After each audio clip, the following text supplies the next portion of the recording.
Olá, tudo bem? Está começando mais um episódio do podcast UP nas eleições 2020. Aqui nós vamos conversar com os candidatos à Prefeitura de Curitiba. O formato é bem simples. O candidato tem 2 minutos para apresentação e considerações iniciais. Depois vem a entrevista, que vai durar 20 minutos, contados a partir da primeira pergunta. E encerra com mais 2 minutos para se despedir e pedir o voto dos ouvintes. As entrevistas foram realizadas nos dias 12 e 23 de outubro e a ordem de exibição foi definida por sorteio.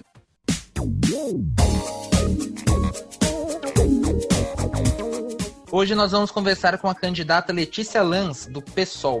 Candidatos, tem 2 minutos agora para uma breve apresentação e considerações iniciais. Boa tarde, eu sou Letícia Lans e junto com Giana de Marco nós disputamos a Prefeitura de Curitiba pelo PSOL. A minha plataforma é simples, eu trago a ideia de solidariedade, sustentabilidade e justiça social. Mais economia do cuidado e menos economia do mercado. É isso que eu tenho para trazer nessas eleições, num momento tão difícil das nossas vidas, né? Onde a gente é obrigado aí a viver encurralado dentro de casa para evitar danos maiores. Mas os verdadeiros danos virão quando acabar a pandemia. Aí sim, é por isso que nós estamos lutando por uma nova cidade, por uma nova proposta de cidade, porque as chagas ficarão muito intensas quando a pandemia acabar. E não há nenhuma proposta de mudança da urbe, da cidade, do formato, que se dedique inteiramente a atender as pessoas e não ao capital. Então vamos começar agora a nossa entrevista, de fato, e eu já queria começar falando sobre essa questão do cuidado, e uma das suas propostas são os consultórios de rua, para poder atender mais próximo da população. Gostaria que você falasse um pouco sobre esse projeto. Olha, nenhum ponto que a gente traz no programa pode ser abordado individualmente. Ele não é pontual. Ele faz parte de um programa amplo que traz, na nova concepção de cidade, a ideia principal. O projeto urbano de Curitiba tem 50 anos e é hoje um projeto superado. Se a cidade não construir um novo projeto urbano, nós vamos virar um museu a céu aberto, com belas conquistas do passado para serem olhadas. Então, a primeira coisa a se pensar numa cidade é como ela vai se distribuir no espaço. Hoje, a cidade está concentrada no centro e em alguns bairros centrais, e a população maior vive nas periferias. Isso implica num sistema de transporte que traz essas pessoas dos bairros periféricos para os bairros centrais todos os dias e os leva de volta no final do dia, a um custo altíssimo, com queima de combustível, numa época em que nós devemos evitar o máximo possível mais emissões de gases. Então, quando você fala consultório de rua, é uma das propostas, porque a saúde também ela não pode ficar presa a unidades de saúde. A saúde tem que ir onde o povo está, atender as pessoas naquilo que elas precisam, no lugar em que elas estão. A Anne Hidalgo, socialista, que ganhou a Prefeitura de Paris pela 2ª vez, ela tem um projeto chamado Cidade de 15 Minutos, que ela espera implantar antes das próximas Olimpíadas. A Cidade de 15 Minutos é um lugar onde você chega a pé ou de bicicleta no máximo em 15 minutos. O plano de assistência às pessoas é a mesma coisa. Nós não podemos deixar que as pessoas se desloquem. É preciso que a gente se desloque para poder atender as pessoas. Isso tudo surge de uma decisão inicial entre cuidar das pessoas, que é a economia do cuidado, ou cuidar do mercado, né, que é para obter lucro. O lucro da economia do cuidado é a saúde, o bem-estar e a qualidade de vida da população. O lucro da economia de mercado, você sabe muito bem que é o lucro do capital financeiro, que não pensa 2 vezes para destruir o ambiente, para eliminar empregos, desde que ele garanta o seu rendimento. Nessa ideia de aproximação da população, e aí você citou o Plano de Paris, da Cidade em 15 Minutos, gostaria de saber se você acredita que foi um dos problemas desse enfrentamento à pandemia, já que tem essa situação mesmo que você citou, do deslocamento ser muito grande até a chegada nos hospitais. Exatamente, é isso que acontece numa cidade onde a especulação imobiliária nos últimos tempos empurrou para a periferia grande parte da população trabalhadora, que precisa hoje se deslocar por às vezes 2, 3 horas até chegar ao local do trabalho. E no final do dia fazer o trajeto inverso. Não é? Então, o que foi acontecendo? Como ficou caro para essas pessoas morarem próximas do trabalho, elas foram sendo expulsas para a periferia. Uma coisa aconteceu: a periferia de Curitiba tem hoje a vantagem de ser muito pujante. Não é? Se houver um apoio da administração municipal para nós desenvolvermos essas áreas, nós teremos em pouco tempo núcleos muito pujantes. Mas o que a administração fez? Em vez de cuidar da periferia nessa pandemia, ela preferiu investir dando ajuda à empresa de transporte, o que mostra claramente, né, que as pessoas não são do interesse da prefeitura. O interesse são as grandes corporações, que nem precisam de ajuda. Mas você colocou muito bem que um grande problema foi exatamente os deslocamentos intensos, não apenas das pessoas para os hospitais, mas elas continuarem a se deslocar dentro do transporte urbano por longos períodos e longas distâncias. Isso só ocorre porque a cidade não está descentralizada. Praticamente tudo depende dos bairros centrais ainda, embora, eu volte a dizer, a nossa periferia é pujante. Basta um empurrão da administração municipal para que ela se torne muito, muito agradável. Centros de vida e de convivência para as pessoas da melhor qualidade. E é possível fazer essa descentralização de Curitiba em 4 anos de mandato? Não, não é possível. É apenas um projeto que não pode mais ser adiado. Um projeto que leve em conta deslocamento, um projeto que leve em conta saúde, um projeto que leve em conta escolas. Você veja, por exemplo, no caso das escolas, nossas escolas estão completamente detonadas. Já não se fala mais em educação, mas o equipamento escolar é um equipamento do século XIX, em pleno século XXI. Às vezes eu ouço que uma escola de periferia foi assaltada e o repórter diz, olha, levaram 3 computadores e uma TV. Você imagina uma escola que tem só 3 computadores, e deve ser ainda aqueles desktop de 1000 e antes. Não é? Então, isso nos mostra a precariedade da educação. Assim como falamos anteriormente, na precariedade da saúde, que, além do mais, agora, né, ganhou essa ideia de privatização. Toda a ideia do mercado é privatizar para ter lucro. Agora, até a água, que é o bem mais essencial de qualquer população, foi privatizada. Então, o que é que resta mais para privatizar? A saúde privatizada, os planos de saúde são caríssimos e querem destruir o SUS.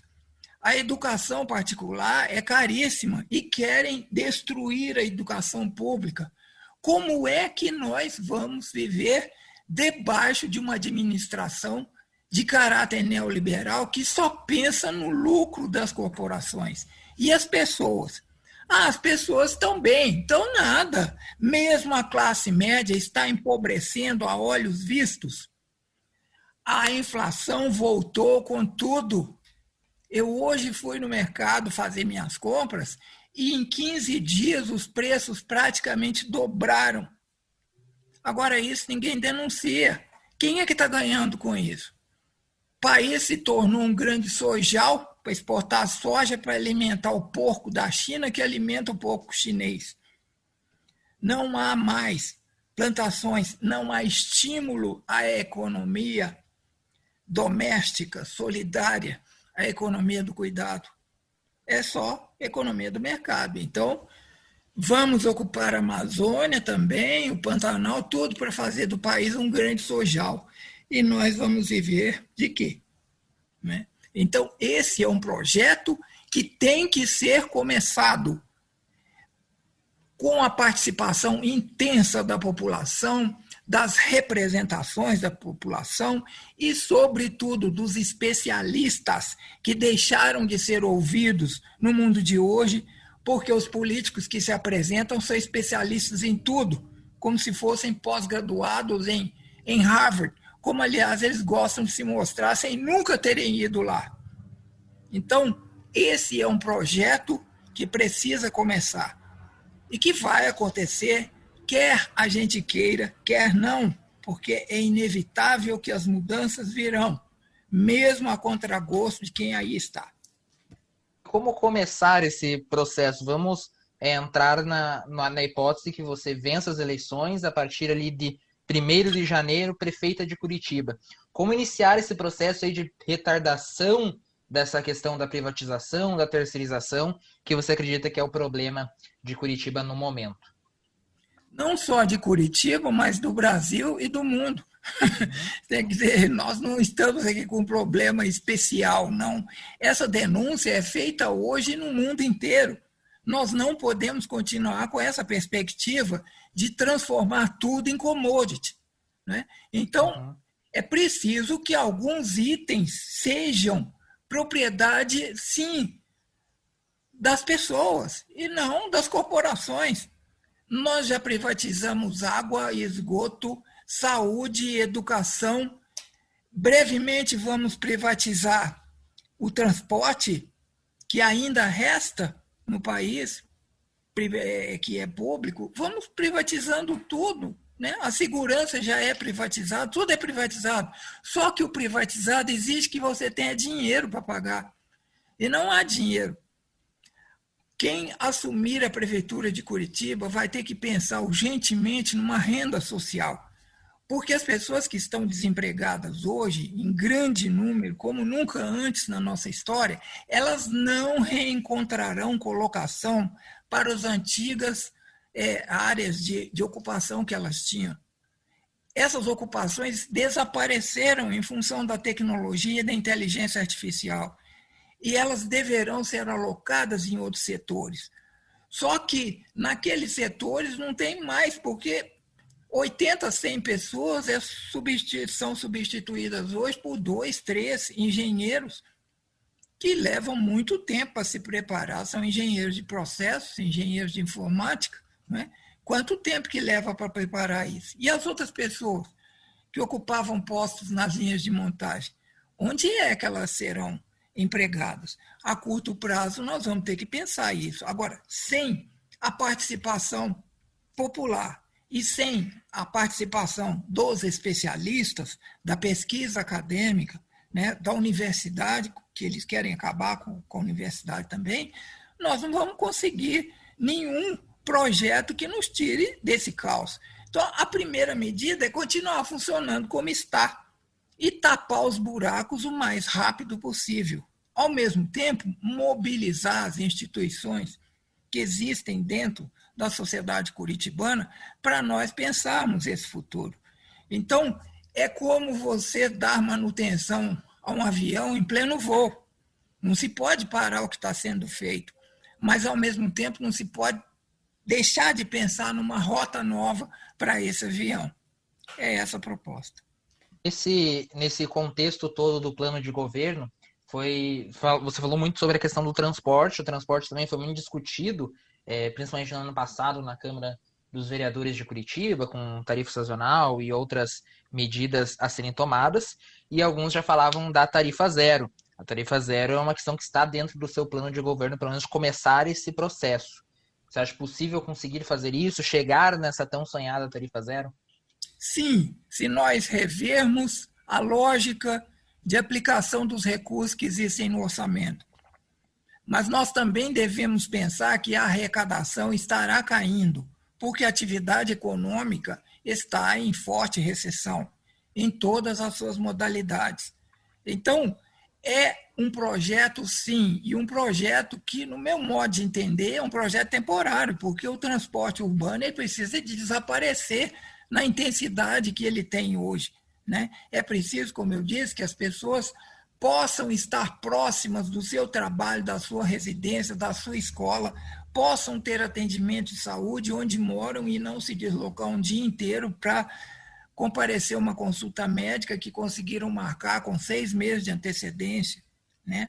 Então, agora, a tarifa zero, no meu modo de entender, eu acho que é até uma forma de remunerar o trabalhador, porque ele não tem obrigação com a administração municipal que só se interessa com a especulação imobiliária, não se interessa pelas atividades econômicas onde é que elas estão sendo localizadas.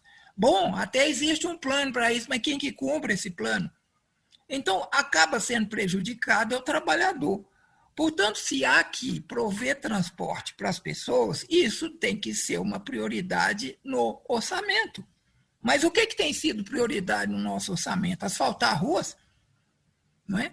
Em vez de tentar formas de reduzir emissões de gases, propicia um aumento da circulação de veículos pela oferta de um asfalto melhor.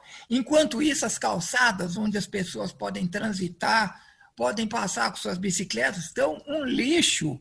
As calçadas de Curitiba não permitem que pessoas com 2 pernas, que caminham com 2 pernas, consigam andar. Você imagina uma pessoa deficiente caminhando por essas ruas de Curitiba, né? Mas o prefeito investiu uma grana selada em quê? Em asfalto, para beneficiar quem? Também é muito legal, bonito a gente ter praças, né, bem decoradas, com flores, com plantas, todo mundo gosta. Mas a gente cuida da estética da casa quando a prestação do apartamento está paga, né? A gente não pode gastar o dinheiro que tem decorando a casa, sendo que problemas básicos, como transporte, não estão resolvidos. É nesse sentido que eu estou falando que a tarifa zero é possível, sim. Basta uma releitura do orçamento, um reescalonamento de prioridades. Mas você veja em que situação nós encontramos, né? Hoje, não dá para fazer uma revisão, por exemplo, dos contratos de transporte que nós temos. Primeiro, porque a Câmara é favoravelmente, totalmente do lado do prefeito. Então, não vai querer tratar disso, né? Por outro lado, Curitiba já é a 5ª cidade mais endividada do país. Então, há uma dívida pública a pagar e há contratos, muitos contratos com terceirizados. Então, o orçamento se esvai nessa coisa. Mas se nós pararmos e olharmos o orçamento, a gente vê que tem espaço para muitas outras coisas, inclusive para a tarifa zero, com certeza, porque a tarifa curitibana é muito onerada, e além de tudo o prefeito ainda concede ajuda imediata, né, a ajuda de emergência para as empresas de transporte, uma coisa inconcebível no quadro político, econômico, social, catastrófico em que a gente se encontra.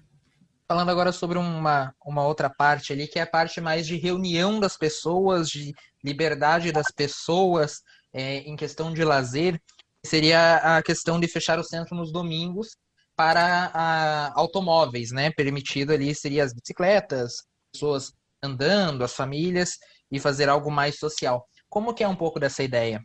Isso não é difícil de implementar, não, porque o centro de Curitiba, nos fins de semana, é morto. Então, isso é uma ideia perfeitamente viável, que pode ser implementada até amanhã, se o prefeito tivesse algum interesse pelo bem-estar e pelo entretenimento, pelo divertimento, pelo lazer da população, coisa que ele não se interessa, né? Mas é perfeitamente viável. Transita pelo centro da cidade nos fins de semana, que você vai ver a maior parte das ruas mortas.